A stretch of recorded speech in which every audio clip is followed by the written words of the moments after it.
अखिलेश यादव उन्नाव दौरे पर सरौसा गांव में करेंगे पूर्व मंत्री मनोहर लाल की मूर्ति का अनावरण। रथ यात्रा से चुनाव अभियान का करेंगे आगाज।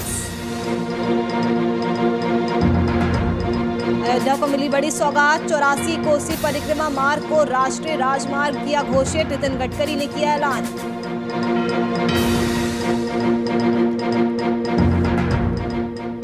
यूपी के 217 शहरों में मुफ्त मिलेगा वाईफाई। नगर निकाय वाईफाई की मुहैया कराएगा सुविधा। दिशा निर्देश किए गए जारी।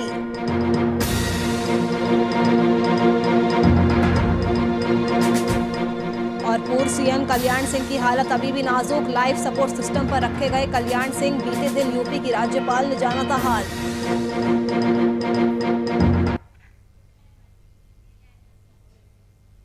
नमस्कार, वीआईपी न्यूज देख रहे हैं आप। मैं आपके साथ नुपुर सक्सेना। स्वागत है आपका। बात उत्तर प्रदेश की में। उत्तर प्रदेश में 84 कोसी परिक्रमा मार्ग को राष्ट्रीय राजमार्ग घोषित कर दिया गया है। रोड ट्रांसपोर्ट एंड हाईवे मंत्री नितिन गडकरी ने इसका ड्राफ्ट नोटिफिकेशन बुधवार को जारी कर दिया। नितिन गडकरी ने कहा कि अयोध्या में करीब 80 किलोमीटर की रिंग रोड और 275 किलोमीटर की अयोध्या 84 कोसी परिक्रमा मार्ग नेशनल हाईवे बनाएगा। यूपी को देश का सबसे बड़ा धार्मिक पर्यटक स्थल बनाने की दिशा में काम चल रहा है। देश और विदेश के पर्यटक अयोध्या में 84 कोसी परिक्रमा 4 लेन मार्ग से कर सकेंगे। अयोध्या में हर साल पंचकोसी और 14 कोसी परिक्रमा के लिए पूरे देश और विदेश से लोग आते हैं। संत अयोध्या की 84 कोसी में परिक्रमा करते हैं। ये 84 कोसी परिक्रमा मार्ग 5 जिलों में 275.35 किलोमीटर तक फैला है, जिसमें अयोध्या, अंबेडकर नगर, बाराबंकी समेत गोंडा जिले भी आते हैं। तो अयोध्या को एक और बड़ी सौगात मिली है। आपको बता दें कि 84 कोसी परिक्रमा मार्ग को राष्ट्रीय राजमार्ग घोषित किया गया है। नितिन गडकरी ने इसका ऐलान किया है। केंद्र सरकार ने अयोध्या की 84 कोसी परिक्रमा मार्ग को राष्ट्रीय राजमार्ग घोषित कर दिया है। केंद्रीय मंत्री नितिन गडकरी ने ट्वीट करके इस बात की जानकारी दी है। केंद्रीय सड़क एवं परिवहन मंत्री नितिन गडकरी ने बुधवार को ट्वीट कर बताया कि अयोध्या में करीब 80 किलोमीटर की रिंग रोड और 275 किलोमीटर की अयोध्या 84 कोसी परिक्रमा मार्ग नेशनल हाईवे बनेगा। देश और विदेश के पर्यटक अयोध्या में 84 कोसी परिक्रमा 4 लेन मार्ग से यात्रा कर सकेंगे। ये 84 कोसी परिक्रमा मार्ग 5 जिलों में 275.35 किलोमीटर तक फैला है, जिसमें अयोध्या, अंबेडकर नगर, बाराबंकी समेत गोंडा जिले भी आते हैं। फिलहाल 84 कोसी परिक्रमा मार्ग की स्थिति बहुत खराब है। परिक्रमा करने वाले लोगों को नाव से नदी पार करनी पड़ती है। 84 कोसी परिक्रमा मार्ग पर अलियाबाद, नियामतगंज, बारिनबाग सहित तमाम कस्बे आते हैं और राष्ट्रीय राजमार्ग बनने से लोग गोंडा, रायबरेली, अयोध्या, सुल्तानपुर के लोग सीधा जुड़ जाएंगे। तो अयोध्या को बड़ी सौगात मिली है। बता दें कि 84 कोसी परिक्रमा मार्ग को राष्ट्रीय राजमार्ग घोषित किया गया है। नितिन गडकरी ने ट्वीट कर इस बात की जानकारी दी है। उन्होंने कहा कि अयोध्या में करीब 80 किलोमीटर की रिंग रोड और 275 किलोमीटर की अयोध्या 84 कोसी परिक्रमा मार्ग नेशनल हाईवे बनेगा। देश और विदेश के पर्यटक अयोध्या में 84 कोसी परिक्रमा 4 लेन मार्ग से यात्रा कर सकेंगे और ये 84 कोसी परिक्रमा मार्ग 5 जिलों में 275.35 किलोमीटर तक फैला है, जिसमें अयोध्या, अंबेडकर नगर, बाराबंकी समेत गोंडा जिले भी आते हैं। आपको बता दें कि अभी 84 कोसी परिक्रमा मार्ग की स्थिति बेहद ही खराब है। परिक्रमा करने वाले लोगों को नाव से नदी पार करनी पड़ती है। 84 कोसी परिक्रमा मार्ग पर अलियाबाद, नियामतगंज, बारिनबाग सहित तमाम कस्बे आते हैं। राष्ट्रीय राजमार्ग बनने से गोंडा, रायबरेली, अयोध्या, सुल्तानपुर के लोग सीधे जुड़ जाएंगे, तो लोगों को काफ़ी ज़्यादा सहूलियत मिलेगी। तो अयोध्या को एक और बड़ी सौगात मिली है। नितिन गडकरी ने ऐलान किया है और 84 कोसी परिक्रमा मार्ग को राष्ट्रीय राजमार्ग घोषित किया गया है। तो यूपी को देश का सबसे बड़ा धार्मिक पर्यटक स्थल बनाने की दिशा में लगातार काम जारी है और ये इसी दिशा में काम किया गया है। देश और विदेश के पर्यटक अयोध्या में 84 कोसी परिक्रमा 4 लेन मार्ग से अब यात्रा कर सकेंगे। नितिन गडकरी ने ट्वीट कर इस बात की जानकारी दी है। परिक्रमा मार्ग 5 जिलों से होकर गुजरता है। ये यात्रा अयोध्या, अंबेडकर नगर से पटरंगा होकर बाराबंकी के अलियाबाद, नियामतगंज से बारिनबाग होकर घाघरा सरयू तट से आगे गोंडा जिले में चरसड़ी तटबंध और गोंडा में राजापुर की कुटी होते हुए पकरीबाद गोहानी से रामनगर चौराहा पहुंचती है। गोंडा जिले के तुलसीपुर को जोड़ते हुए कल्याणपुर से आगे बढ़कर जिला बस्ती में प्रवेश कर जाती है। नितिन गडकरी ने ट्वीट कर इस बात की जानकारी दी है। इसके अलावा इसे लेकर सीएम योगी का भी ट्वीट सामने आया है। सीएम योगी ने अपने ट्वीट में लिखा है कि पीएम नरेंद्र मोदी के मार्गदर्शन और नेतृत्व में 84 कोसी परिक्रमा मार्ग को राष्ट्रीय राजमार्ग घोषित करने के लिए अधिसूचना जारी होना अयोध्या के पुरातन गौरव की पुनर्स्थापना के लिए बढ़ाया गया बड़ा कदम है। रक्षा मंत्री राजनाथ सिंह ने आज बीजेपी नेता स्वर्गीय लालजी टंडन की 12.5 फीट की कांस्य प्रतिमा का लोकार्पण किया। इस मौके पर मुख्यमंत्री योगी आदित्यनाथ, उप मुख्यमंत्री डॉक्टर दिनेश शर्मा, महापौर संयुक्त भाटिया सहित कई लोग मौजूद रहे। इस मौके पर मुख्यमंत्री योगी आदित्यनाथ ने कहा कि मैं लालजी टंडन को विनम्र श्रद्धांजलि अर्पित करता हूं। टंडन जी की प्रतिमा अनावरण के लिए नगर निगम बोर्ड और महापौर को धन्यवाद। मुख्यमंत्री योगी ने आगे कहा कि टंडन जी ने नगर निगम के पार्षद के रूप में राजनीतिक यात्रा की शुरुआत की थी। बिहार और मध्य प्रदेश के वो राज्यपाल रहे। समाज के हर तबके में उनके प्रशंसक थे। पटना राजभवन में उनके साथ बात हुई। उनके पास कई स्मृतियां थी। लखनऊ की जनता ने भी उन्हें पूरा स्नेह दिया। उनके पुत्र गोपाल टंडन जी उनकी विरासत को आगे बढ़ाने का काम कर रहे हैं।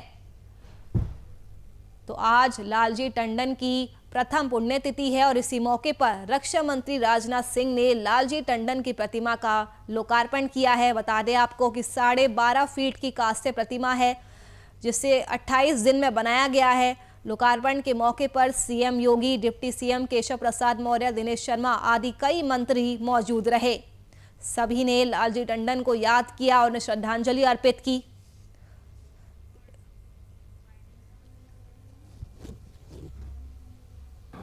सभी सम्मानित देवियों एवं सज्जनों, इस उत्कृष्ट कार्य के लिए सबसे पहले मैं नगर निगम लखनऊ को अपनी तरफ से हार्दिक बधाई देता हूं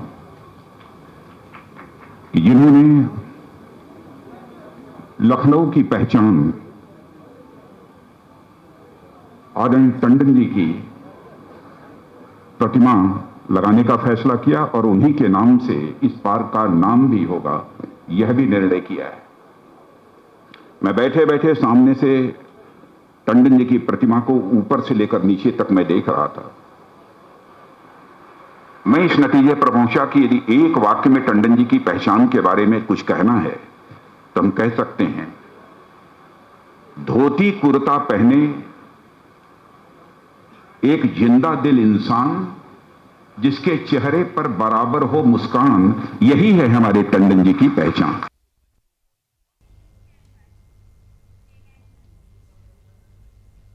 सर्वजन हिताय सर्वजन सुखाय की नीति पर चलने वाली बीएसपी का ब्राह्मण सम्मेलन 23 से 29 जुलाई तक होगा। इन सम्मेलनों के पीछे 2007 की नीति पर चलकर ब्राह्मण वोटरों को साथ कर बीएसपी एक बार फिर से सत्ता तक पहुंचना चाहती है। बीएसपी मुखिया मायावती चाहती है कि ब्राह्मण शंख बजाएगा, हाथी चलता जाएगा के नारा एक बार फिर से प्रदेश में गूंजे। 2007 के चुनाव में बीएसपी ने ब्राह्मण सम्मेलन से चुनाव अभियान का आगाज किया था। तब बीएसपी ने 30% वोट हासिल कर 403 में से 206 सीटें जीती थी और सरकार भी बनाई थी। संगठन के नेताओं को मायावती की तरफ से ये स्पष्ट कर दिया गया है कि वे ब्राह्मण के पास जाए, उनको जोड़े, उनके दुख दर्द में शामिल हो, बूथ कमेटियों के गठन अभियान में उन्हें शामिल करे। बीएसपी की रणनीति है कि दलित मुस्लिम उसका पुराना गठजोड़ है। अब तक जिन मुस्लिमों का रुख समाजवादी पार्टी की ओर दिख रहा है, उसकी भरपाई ब्राह्मणों के साथ कर ली जाए।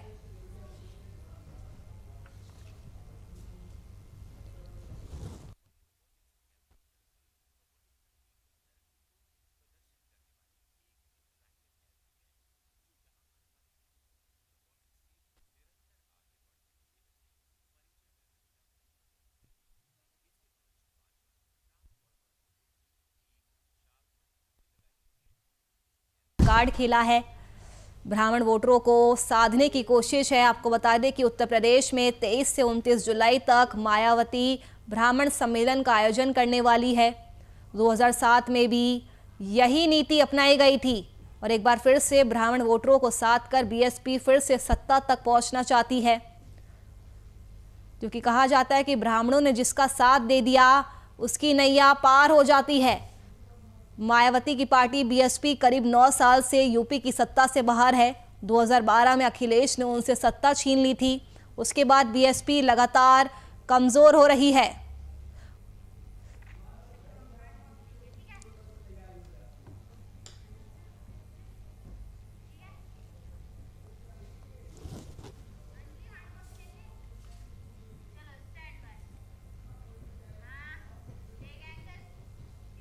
चलिए बढ़ते हैं आगे।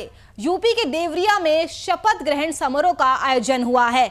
आपको बता दें कि विकास खंड गौरी बाजार के सभाघर में नवनिर्वाचित ब्लॉक प्रमुख अनिता निषाद को पद की गोपनीयता की शपथ दिलाई गई। शपथ लेते हुए अनिता निषाद ने कहा कि मैं पूरी निष्ठा के साथ अपने कर्तव्यों का निर्वहन करूंगी, साथ ही क्षेत्र का विकास और श्रेष्ठ जनों के सम्मान में कोई कमी नहीं आने दूंगी। सभी क्षेत्र पंचायत सदस्यों के सहयोग से विकास के रथ को आगे बढ़ाने में अपनी सारी ऊर्जा लगा दूंगी। जनता के विश्वास पर खरा उतरकर आमजन के हितों को ध्यान में रखकर विकास का एक नया कीर्तिमान स्थापित किया जाएगा। सबका साथ सबका विकास का नारा जो भारतीय जनता पार्टी द्वारा दिया गया है, उसको सार्थकता प्रदान करने में मैं कोई कमी नहीं आने दूंगी।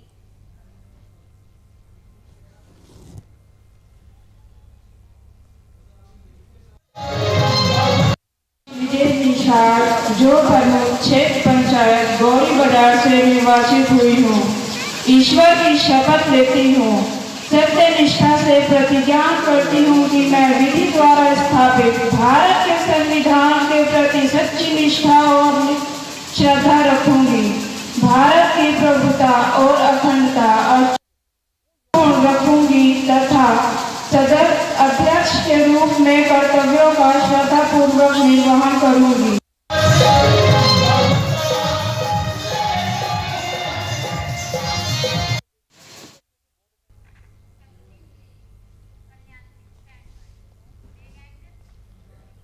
उत्तर प्रदेश के पूर्व मुख्यमंत्री और बीजेपी के फायर ब्रांड नेता कल्याण सिंह की हालत नाजुक बनी हुई है।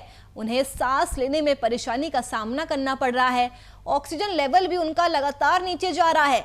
मंगलवार शाम से उन्हें लाइफ सेविंग सपोर्ट सिस्टम पर रखा गया है। एसपीजीआई के निदेशक आर.के. धीमान उनके इलाज पर करीब से नजर रख रहे हैं। उन्होंने बताया कि उनकी सेहत पहले से खराब हुई है, वे वेंटिलेटर की तरफ बढ़ रहे हैं। मंगलवार शाम से उन्हें लाइफ सेविंग सपोर्ट सिस्टम पर रखा हुआ है। विशेषज्ञ सलाहकारों द्वारा उनके मापदंडों की बारीकी से जांच की जा रही है। उन्हें संक्रमण और सेप्सिस के चलते एंटीबायोटिक और एंटी फंगल दवाएं दी जा रही है। डॉक्टर धीमान ने बताया कि Kalyan Singh critical care medicine के आईसीयू में भर्ती है और उनकी निगरानी के लिए करीब दर्जन भर विशेषज्ञ डॉक्टरों की टीम लगाई गई है।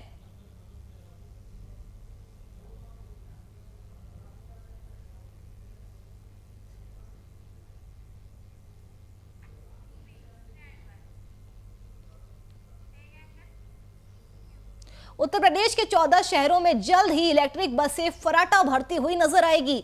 आज से इन बसों का प्रोटोटाइप ट्रायल शुरू हो गया है। नगर विकास मंत्री आशुतोष टंडन ने हरी झंडी दिखाकर बसों को रवाना किया। मंत्री ने कहा कि 1 साल तक इन बसों का किराया साधारण बसों के बराबर ही रहेगा। ट्रायल के दौरान 4 बसें रोजाना 180 किलोमीटर तक चलेगी।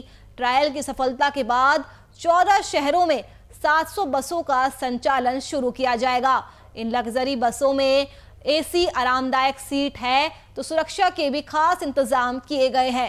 नगरीय परिवहन निदेशालय के ज्वाइंट डायरेक्टर अजीत सिंह ने बताया कि ये बसें यात्रियों के कंफर्ट और सुरक्षा दोनों को ध्यान में रखकर डिजाइन की गई है। इनमें सुरक्षा के लिए सीसीटीवी कैमरे, पैनिक बटन, ऑटोमेटिक डोर है तो कंफर्ट के लिए एयर कंडीशनर, विशेष सीट्स, व्हील चेयर के लिए फोल्डिंग रैंप, दिव्यांगों के लिए अलग नीची सीट तो ड्राइवर की सुविधा के लिए एडजस्टेबल सीट और ऑटोमेटिक गियर दिए गए हैं।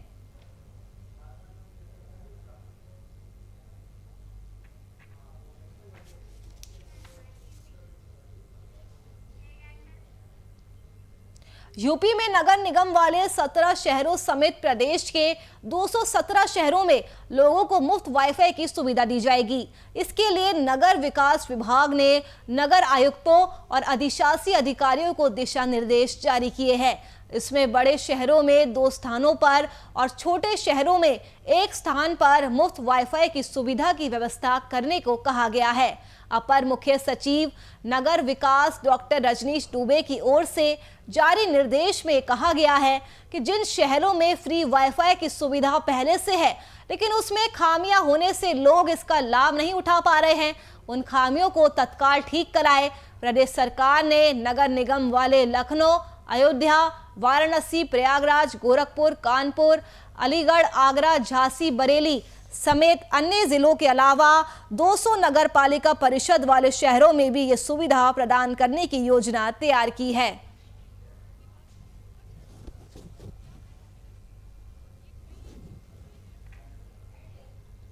तो यूपी के 217 शहरों में मुफ्त वाईफाई की सुविधा मिलेगी। नगर निकाय वाईफाई की मुफ्त ये सुविधा उपलब्ध कराएगा। इसके लिए दिशा निर्देश भी जारी किए गए हैं।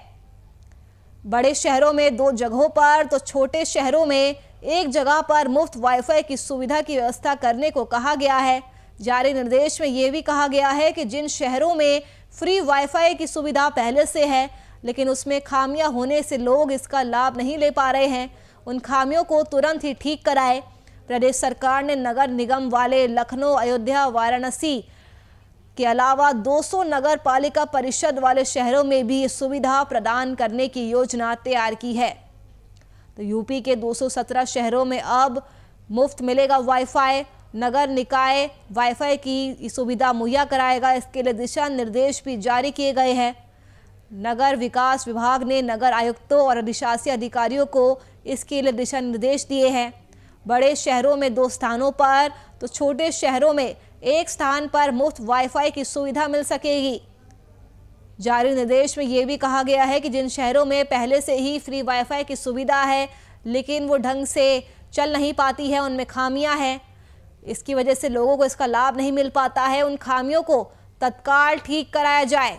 प्रदेश सरकार ने नगर निगम वाले लखनऊ, अयोध्या, वाराणसी, प्रयागराज, गोरखपुर, कानपुर और फिरोजाबाद के अलावा 200 नगर पालिका परिषद वाले शहरों में भी ये सुविधा प्रदान करने की योजना तैयार की है।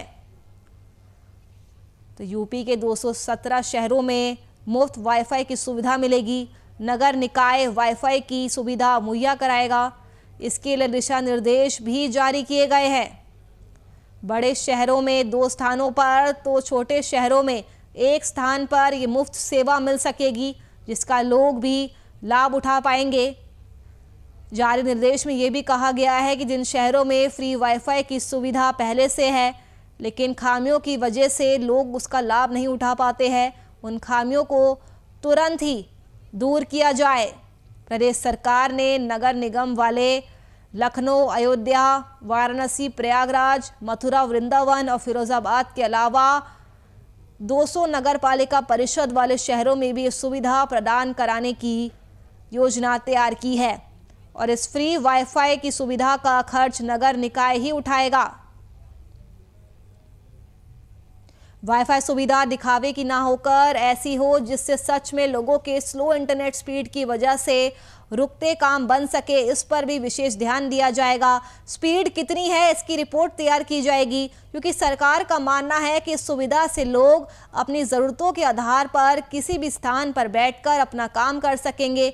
मौजूदा समय लोगों को इंटरनेट सुविधा की काफ़ी ज़्यादा ज़रूरत पड़ती है।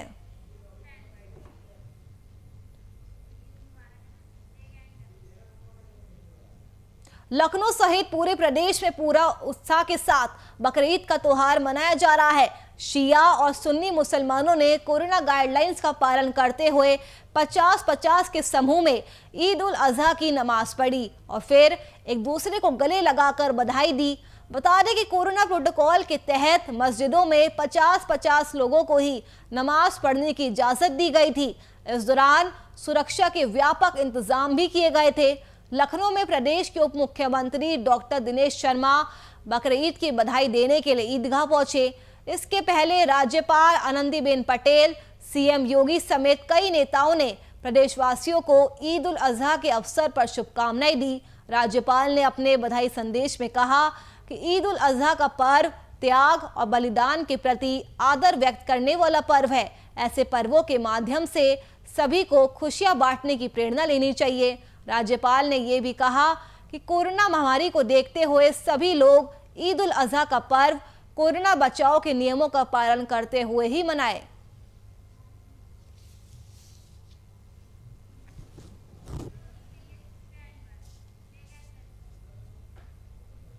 उत्तर प्रदेश में कोरोना वायरस कमजोर पड़ता जा रहा है। 25 करोड़ की आबादी वाले इस प्रदेश में केवल 1036 एक्टिव केस है। वहीं पिछले 24 घंटे की बात करें तो केरल में 16,848, महाराष्ट्र में 9,389, आंध्र प्रदेश में 2,498, तो तमिलनाडु में 1,904 और उड़ीसा में 2,085 केस सामने आए। इसी के साथ यूपी देश में कुल एक्टिव मामलों में 18वें और सक्रिय अनुपात में 32वें नंबर पर आ गया है। उत्तर प्रदेश का रिकवरी रेट 98.6% है, जो राष्ट्रीय औसत से ज्यादा है। वहीं पॉजिटिविटी दर घटकर 0.02% रह गई है। वहीं बता दें कि यूपी में 2,46,186 सैंपल टेस्ट में सिर्फ 55 नए केस पाए गए हैं और 107 लोग कोरोना से ठीक होकर डिस्चार्ज हो गए हैं।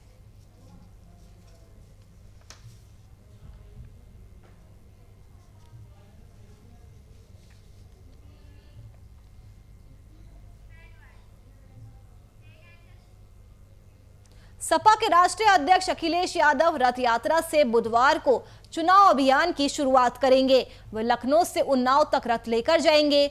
वहां ग्राम सरोसा स्थित मनोहर लाल इंटर कॉलेज में पूर्व मंत्री मनोहर लाल की मूर्ति का अनावरण करेंगे, जबकि लगभग 1 महीने पहले बनाई गई योजना के तहत अखिलेश यादव मूर्ति अनावरण करने के बाद जनसभा को भी संबोधित करने वाले थे। इसमें उन्नाव के अलावा हरदोई, कानपुर, रायबरेली सहित अन्य जिलों के लोगों के भी जुटने की संभावना थी, मगर इस बीच सोमवार को जिला प्रशासन ने कोविड प्रोटोकॉल का हवाला देते हुए जनसभा की अनुमति देने से मना कर दिया। इसके बाद सपाइयों ने अपनी रणनीति बदल दी। अब सपा के राष्ट्रीय अध्यक्ष लखनऊ से उन्नाव तक रथ लेकर जाएंगे। रथ यात्रा के दौरान करीब 150 से ज्यादा स्थानों पर उनका स्वागत किया जाएगा। इसके जरिए समाजवादी पार्टी के चुनाव अभियान की शुरुआत होगी।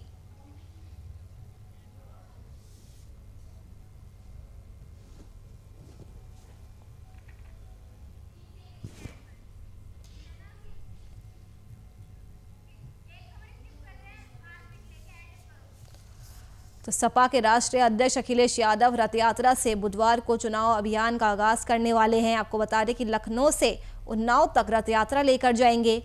उत्तर प्रदेश में अगले साल विधानसभा चुनाव है और उसी को लेकर तमाम राजनीतिक पार्टियां अपनी अपनी तैयारियों में जुट चुकी है।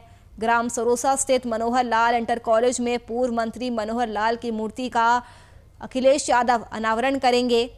वहीं 1 महीने पहले जो कार्यक्रम बनाया गया था, जिसमें अखिलेश यादव जनसभा को भी संबोधित करने वाले थे, कोरोना प्रोटोकॉल्स का हवाला देते हुए उस कार्यक्रम में बदलाव किया गया है। सपाइयों ने अपनी रणनीति बदल दी है। सपा के राष्ट्रीय अध्यक्ष अब लखनऊ से उन्नाव तक रथ लेकर जाएंगे और रथ यात्रा के दौरान करीब 150 से ज़्यादा स्थानों पर उनका भव्य स्वागत किया जाएगा और इसके जरिए ही सपा के चुनाव अभियान का आगाज होगा।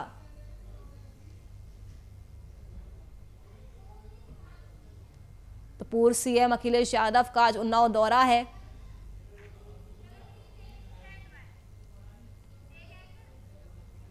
बिजनौर के सोहारा में मामूली बात को लेकर 2 पक्षों में विवाद हो गया। तो वही विवाद को लेकर पिकअप चालक ने 2 लोगों को टक्कर मारी, जिसमें एक की मौके पर ही मौत हो गई, तो वही एक की हालत गंभीर है, जिसका इलाज अभी चल रहा है। फिलहाल पूरे मामले की कार्रवाई में पुलिस जुट चुकी है।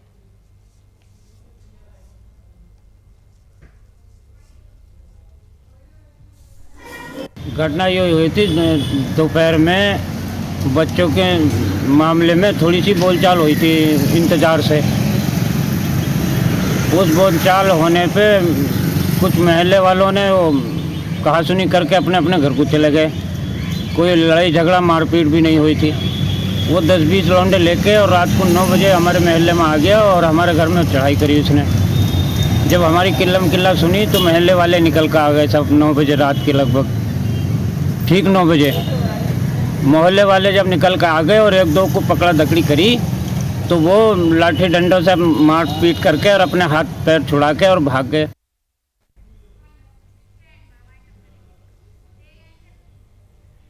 चलिए फिलहाल के लिए इस बुलेटिन में इतना ही। देश और दुनिया की तमाम खबरों के लिए आप देखते रहिए VIP न्यूज़। नमस्कार।